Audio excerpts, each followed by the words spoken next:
묘하러 앞에 같은 아미아보 오름 요티데 aku MICT 마 MD second year 마ပညာသင်ကြားနေပါတယ်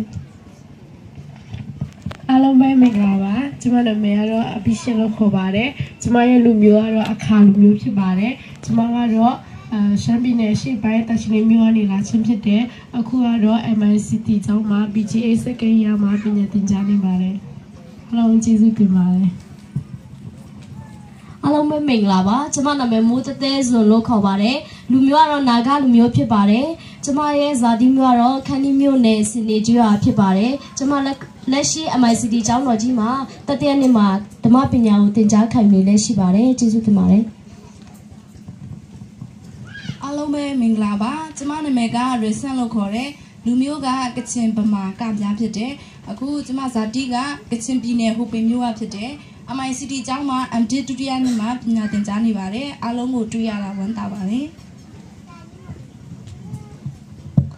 အားလုံးပဲမင်္ဂလာပါကျမနာမည်ကမိုင်ကောချာလီဆိုင်လို့ခေါ်ပါတယ်ကျမကကချင်တိုင်းရင်းသူလေးဖြစ်ပါတယ်ကျမရဲ့ဇာတိကကချင်ပြည်နယ်ဗမုံမြို့တွေကဖြစ်ပါတယ်အခုလက်ရှိ MICT ကျောင်းတော်ကြီးမှာ PTA Final မှာပညာသင်ကြားလေးရှိပါတယ်ကျေးဇူးတင်ပါတယ်အားလုံးပဲမင်္ဂလာပါကျမနာမည်တော့နူးနူးဆန်လို့ခေါ်ပါတယ်ကျမရဲ့ဇာတိကတော့အင်ဒိုကြီးဒေတာမှာဖြစ်ပြီးအခုကျတော့စပေါ်မှာပါဝင်နေခြင်းဖြစ်ပါတယ်အခုတက်ရရမှာပညာသင်ကြားခြင်းဖြစ်နေပါတယ်အားလုံးကိုကျေးဇူးတင်ပါတယ်အားလုံးပဲမင်္ဂလာပါကျမနာမည်ကမဆိုင်နီလို့ခေါ်ပါတယ်ညီလာကမော်စီစာလေးချင်းအတင်းတော်မှာနေပါတယ်အခုချိန်မှာဆိုရင် MICT ပထမနှစ်မှာဓမ္မပညာများကိုသင်ကြားနေခြင်းဖြစ်ပါတယ်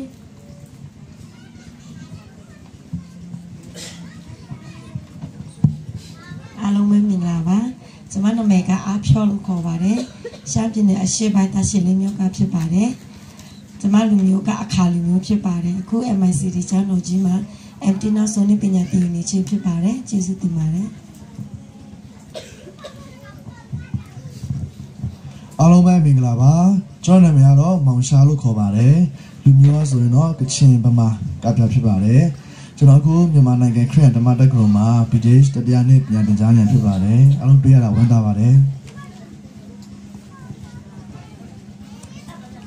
အားလုံးပဲမင်္ဂလာပါကျွန်တော်နာမည်ကတော့ဆိုလာလို့ခေါ်ပါတယ်လာဟူလူမျိုးဖြစ်ပါတယ်အခု MICT မှာစက္ကန့်ရမှာပညာသင်ကြားခံယူနေတာဖြစ်ပါတယ်အားလုံးတွေ့ရတာဝမ်းသာပါတယ်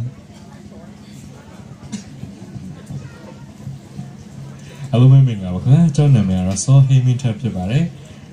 ကျွန်တော်လူမျိုးကတော့ကရင်လူမျိုးဖြစ်ပါတယ်ခင်ဗျာဇာတိကတော့ရန်ကုန်ပါမြန်မာနိုင်ငံခရစ်ယာန်ဓမ္မတက္ကသိုလ် MICT မှာကျွန်တော်တတိယနှစ်မှာပညာသင်ကြားခံယူနေပါတယ်ခင်ဗျာကျေးဇူးများကြီးတင်ပါတယ်ခင်ဗျာ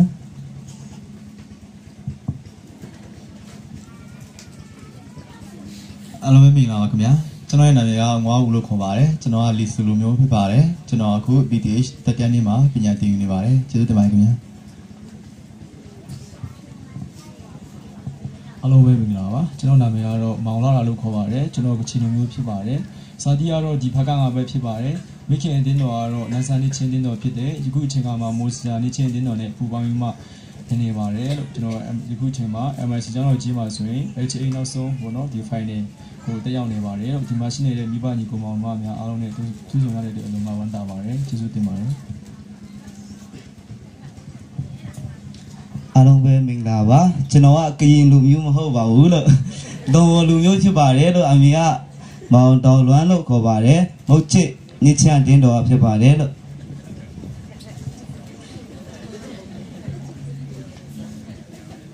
အားလုံးပဲတွေ့ရတာမင်္ဂလာပါကျွန်တော်နာမည်ကတော့အစုံမိုင်လို့ခေါ်ပါတယ်ကချင်လူမျိုးဖြစ်ပါတယ်ကျွန်တော်ရဲ့ဇာတိနေမျိုးကတော့မြချီနာမျိုးပဲဖြစ်ပါတယ်အခု MICT ကျောင်းတော်ကြီးမှာပထမနှစ်ပညာကိုသင်ကြားနေတာဖြစ်ပါတယ်အားလုံးကိုကျေးဇူးတင်ပါတယ်အားလုံးပဲ Merry Christmas ပါတွေ့ရတာဝမ်းသာပါတယ်ကျမနာမည်ကတော့ဆောင်းလောင်ခေါ်တင်ဝင်းလို့ခေါ်ပါတယ်ဇာတိကတော့မြချီနာမှာဖြစ်ပါတယ်ဒါပေမဲ့စကိုင်းမှာကြီးခဲ့တာဖြစ်ပါတယ်ပေါ့နော်ကျမကအခုအချိန်မှာ MICT မြန်မာနိုင်ငံခရစ်ယာန်ဓမ္မတက္ကသိုလ်မှာMD Final ရမှာပညာသင်ကြားနေတာဖြစ်ပါတယ်2019-2020ပညာသင်နှစ်မှာ Student Council President အနေနဲ့တာဝန်ယူနေတာဖြစ်ပါတယ်အားလုံးကျေးဇူးတင်ပါတယ်အားလုံးပဲမင်္ဂလာပါကျွန်တော်နာမည်ကမထောင်ဒေါ်လုံးလို့ခေါ်ပါတယ်လောတိုင်းတယောက်ပါ 저의 사디미야 미치나 람부 피바레 로로세마 저 미만နိုင်ငံခရစ်ယာန်ဓမ္မတက္ကသိုလ်မှာစက္ကန့်ယာမှာဓမ္မပညာများကိုတင်ယူစီးပူးနေရဖြစ်ပါတယ်အားလုံးတွေ့ရတော့အထူးဝမ်းသာပါတယ်ခုလိုဆုံးတွေ့ခွင့်ပေးတဲ့ဖခင်ရဲ့ကျေးဇူးတော်ချီးမွမ်းပါတယ်ကျွန်တော်ရဲ့နာမည်ကဆွန်အန်လန်တောင်လို့ခေါ်ပါတယ်ကျွန်တော်ရဲ့ဇာတိချက်ကျွေမွေးရမြေကတော့ဒီစကိုင်းတိုင်းဒေသရဲ့ထပ်ပိုင်းခန်းတီမြို့နယ်နန်စီဘွန်ဒေသရွှေပြည်သာကြီးရွာဖြစ်ပါတယ်ကျွန်တော်အခုမြန်မာနိုင်ငံခရစ်ယာန်ဓမ္မတက္ကသိုလ်လို့ခေါ်တဲ့မြန်မာကျမ်းစာသင်ကျောင်းမှာကျွန်တော်ဒုတိယနှစ်ပညာတက်ရောက်သင်ကြားနေပါတယ်အားလုံးနဲ့တွေ့ရတော့ဝန်တာပါတယ်ကျွန်တော်နာမည်ကတော့လက်ကောင်ဆောင်မိုင်လို့ခေါ်ပါတယ်ကျွန်တော်ယခု MICT MD Final မှာဓမ္မပညာရပ်များကိုကျွန်တော်သင်ကြားခံယူနေပါတယ်လို့အားလုံးကိုတွေ့ရတဲ့အတွက်အထူးပဲဝမ်းသာပါတယ်ဟုတ်ကဲ့မရှိတဲ့ညီကိုတွေနဲ့သိဆုံဝေးရတာဝမ်းသာပါတယ်ကျွန်တော်ကတော့ချင်းလူမျိုးတယောက်ဖြစ်ပါတယ်ကျွန်တော်နာမည်ကတော့ဆလိုင်းရူဖယ်လို့ခေါ်ပါတယ်ကျွန်တော်ကနေတာကတော့ဇာတိကရခိုင်ပြည်နယ်မြေပုံမြို့မှာနေပါတယ်ခုမြန်မာနိုင်ငံခရစ်ယာန်ဓမ္မကျမ်းအကြောင်းမှာတတိယနှစ်မှာပြန်တည်ယူလက်ရှိနေပါတယ်အားလုံးပဲမင်္ဂလာပါကျွန်တော်နာမည်ကဒါအရှိဆိုင်ကလေးလို့ခေါ်ပါတယ်ကျွန်တော်ကချင်လူမျိုးဖြစ်ပါတယ်နေတဲ့ဇာတိကကျွန်တော်ကန်စီကြီးရောက်ဖြစ်ပါတယ်အခုက MSCT မှာဓမ္မပညာကိုတတိယနေ့မှာသင်ကြားခံယူနေပါတယ်အားလုံးတွေ့ရဝမ်းသာပါတယ်